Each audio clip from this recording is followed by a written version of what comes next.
안녕하세요. 넥스트사이언스 공시를 보면은 진양고 회장인 최대 주주로 지분의 6%를 가지고 있는 것을 알 수가 있겠습니다. 그리고 넥스트사이언스의 계열 회사를 보면은 단디바이오사이언스 상장 회사가 있다는 것을 알 수가 있는데요. 바로 이 단디바이오에서 플렉선스와 함께 차세대 치매 진단키트 개발을 하기로 업무 협약을 했습니다. 2021년 3월 18일에 나온 기사인데, 치매 같은 경우에는 조기 진단을 하지 않으면은 이미 진행이 돼서 다시 돌릴 수가 없거든요. 그렇기 때문에 조기 진단이 굉장히 중요한데 이 부분에서 협력해서 진단키트를 개발하겠다라는 뜻입니다. 그래서 단디바이오사이언스랑 플렉선스는 치매 진단키트 제품 상용화를 위한 양해각서 MOU를 체결하고 공동 연구를 진행하기로 합의를 했습니다.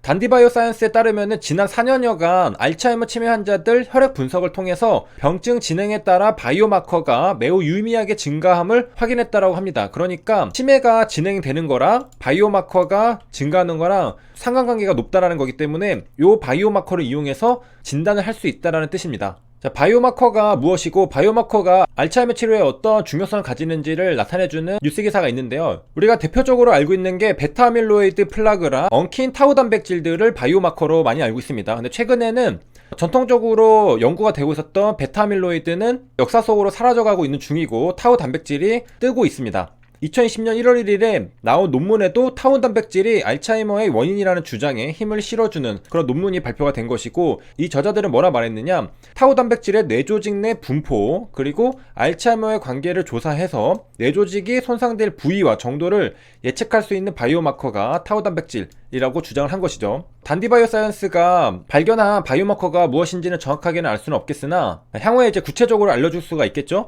그래서 타우 단백질이 많은 뇌 조직에는 이후에 손상이 됐다는 거죠. 그렇기 때문에 예측할 수 있는 바이오마커라는 겁니다. 그래서 타우 단백질이 뇌 조직의 어떤 곳에 굉장히 많이 생겼다. 그러면은 그 조직은 나중에 손상이 되고 그 정도가 세진다. 그런 것들이 조사가 되었기 때문에 타우 단백질이 예측할 수 있는 바이오마커다라고 여기 저자들이 말을 했다는 것이고요.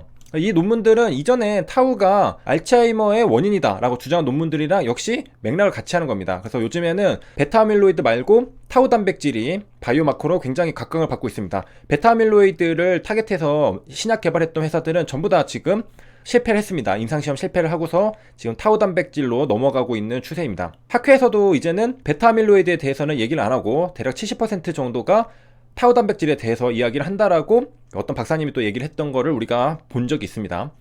자, 그래서 어쨌든 단디바이오사이언스가 개발을 잘하기 위해서는 바이오마커 이런 것들이 진단용으로 의료 현장에 사용하려면 갖춰야 되는 것들이 있습니다. 그런 것들이 무엇인지 살펴보자면은, 첫 번째는 일단 조사하기 쉬우며 정확해야 됩니다. 이게 가장 어렵긴 하죠. 쉬운데 정확해야 됩니다. 그리고 두 번째는 검사 비용 또한 너무 비싸지 않아야 됩니다. 그래서 검사 비용이 비싸면은 검사를 못 하잖아요. 그렇기 때문에. 그 다음에 세 번째, 검사할 때마다 동일한 데이터를 생산하며, 그러니까 오차가 적어야 된다는 거죠. 검사할 때마다 들쭉날쭉하다면은 그거는 우리가 신뢰하기 힘든 데이터라고 볼 수 있겠습니다. 자, 네 번째는 환자의 건강에 크게 영향을 미치지 않도록 비침습적이어야 된다. 그러니까 검사 한번 하는데 환자 건강을 해친다. 그러면은 우리가 쉽게 검사를 할 수가 없겠죠. 비슷한 예시로는 CT 촬영 같은 게 있겠습니다. CT를 많이 찍으시는 분도 있겠지만은 우리가 CT를 찍을 때마다 암 발생률이 조금씩은 올라가거든요. 그래서 그냥 시간 날 때마다 찍을 수 있는 것이 아니라 우리가 CT를 찍었을 때 이점이 더 많다고 생각할 때 그때 CT를 찍게 되죠. 그 다음에 이제 다섯 번째, 뇌조직이 비가역적인 상태로 퇴화하기 전 검사의 판정에 사용할 수 있어야 된다. 그러니까 퇴화하기 전에, 다시 돌이킬 수 없게 퇴화하기 전에 검사가 가능해야 된다는 겁니다. 이에 대해서 바로 이제 베타아밀로이드가 굉장한 단점을 가지고 있었던 게, 타우 단백질은 미리 알 수가 있는 부분이 있는데 사실상 베타아밀로이드가 쌓일 경우에는 이미 뇌조직의 손상을 받아가지고 진단을 해도 소용이 없는 경우가 있습니다. 그래서 베타아밀로이드는 검출이 많이 된다고 해도 의미가 없어지게 되는 경우가 많습니다. 그러니까 상관관계가 높다 하더라도 이미 뇌조직이 퇴화해버리면은 말짱 도루묵이라는 거죠. 그렇기 때문에 조기 진단이 필요한 이유는 우리가 뇌가 고장나기 전에 알아서 치료를 하기 위한 건데, 베타아밀로이드는 이미 고장나면서 같이 쌓여버립니다. 그래서 이거는 이제 진단에 사용하기 힘들다는 거고, 타우 단백질의 베타아밀로이드에 비해서 뇌조직이 고장나기 전에 타우 단백질이 먼저 쌓이는 것들을 관찰할 수 있으므로 어느 정도 우리가 조기 진단 바이오마커로 사용할 수 있다, 그런 내용들이 있습니다. 자, 여기까지 한번 정리를 하면요, 바이오마커를 진단용으로 사용하려면은 일단은 가장 중요한 게 뇌가 고장나기 전에 선행적으로 우리가 알 수가 있어야 되는 것이고, 자, 그리고 조사를 할 때도 조사가 쉬워야 되고 또 정확해야 됩니다. 그래서 동일한 데이터를 생산해야 되고 검사 비용이 또 비싸면 안 되고 환자 건강도 해치면 안 되는 그러한 것들이 개발이 되어야 하겠습니다. 자, 그래서 이런 것들을 고려해서 단디바이오사이언스도 치매 환자를 위한 진단 키트를 개발할 때 경쟁력 있는 제품을 만들기를 기대를 해볼 수가 있겠고요. 자, 단디바이오사이언스가 가지고 있는 것은 어떤 기술이 있느냐, 우리 단디바이오사이언스는 저번에 공부했을 때 폐혈증 치료제를 개발하고 있었잖아요. 그래서 역시 뇌독소라는 말이 또 나옵니다. 혈액 내 치매 바이오마커 및 뇌독소랑 특이적으로 결합하는 펩타이드가 단디바이오사이언스가 가지고 있는 기술인데, 자, 요거를 기반해서 진단키트를 개발한다는 것입니다. 그러니까 자, 이를 통해서 우리가 대략적으로 어떤 느낌인지를 알 수가 있겠고요. 그리고 치매 조기 진단이 중요한 이유는 우리의 뇌는 1000억 개가 넘는 신경세포로 구성되어 있는데, 자, 인간의 뇌는 다른 장기랑 달리 일단 손상이 되면은 회복 및 재생이 되지 않습니다. 그래서 비가역적이라는 건데, 그러니까 치매로 한번 들어서면은 신경세포 사멸이 일어난 이유이기 때문에 이전의 온전한 상태로 인지 기능을 돌릴 수가 없습니다. 그러니까 우리 할아버지, 할머니가 이제 치매로 들어섰다면은 예전에 인자하고 나를 잘 기억해 주셨던 그 할아버지, 할머니는 다시는 우리가 볼 수 없다라는 겁니다. 그렇기 때문에 발병을 예방하는 것이 중요하고 조기 진단이 중요하다라는 것이죠. 자, 그 다음에 우리가 베타아밀로이드보다 타우 단백질이 치매를 더 잘 예측해 준다고 했잖아요. 자, 그 페트 사진을 한번 같이 보도록 하겠습니다. 자, 알츠하이머병 초기 환자들을 대상으로 이제 페트 촬영을 하고서 1, 2년 뒤에 뇌 위축을 MRI로 촬영한 결과입니다. 요 위에 게 베이스라인, 베타아밀로이드, 밑에가 타우입니다.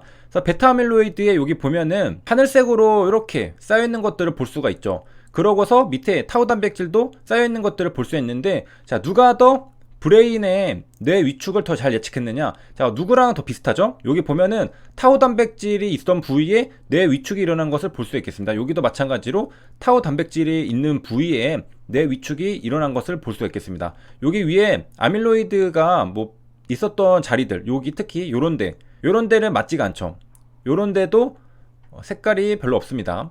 그래서 예측을 타우 단백질이 더 잘한다, 그런 것을 우리가 확인할 수 있겠고, 자, 이 페트 영상 프로그램의 리더인 길 라비노비치 교수가 말하기를 타우가 확산된 이듬해 뇌에 일어난 사건은 매우 충격적이었다. 자, 위의 사진들은 1, 2년 뒤에 뇌 위축을 촬영한 거거든요. 그렇기 때문에 타우가 있는 자리에 1, 2년 뒤에 저렇게 뇌 위축이 일어났다. 그러니까 시간상으로는 타우 단백질이 쌓이고 그 다음에 그 부위에 뇌 위축이 일어나는 것을 보니까 이거는 시간으로 봤을 때, 그리고 위치로 봤을 때 타우 단백질이 뇌 위축이 어디에서 일어나고 얼마나 위축되는지를 알려주는 지표가 아니냐. 우리가 타우 단백질이 뇌에 어디에 얼만큼 있는지를 알면은 뇌 위축이 어떻게 진행이 될지를 예측할 수 있다, 이런 얘기입니다.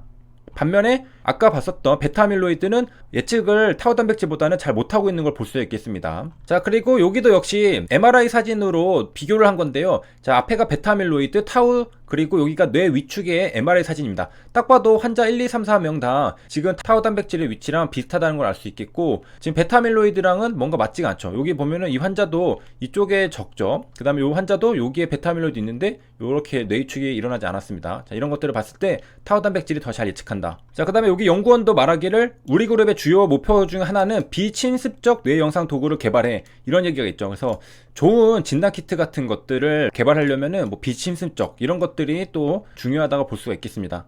자, 그래서 다시 단디바이오사이언스로 돌아오면은 HLB의 최대 주주가 진양공 회장, 넥스트 사이언스의 최대 주주도 진양공 회장입니다. 굉장히 중요한 일들을 하거든요. 진양공 회장이 운영하는 기업들의 특징을 보면은 굉장히 중요한 것들에 집중을 합니다.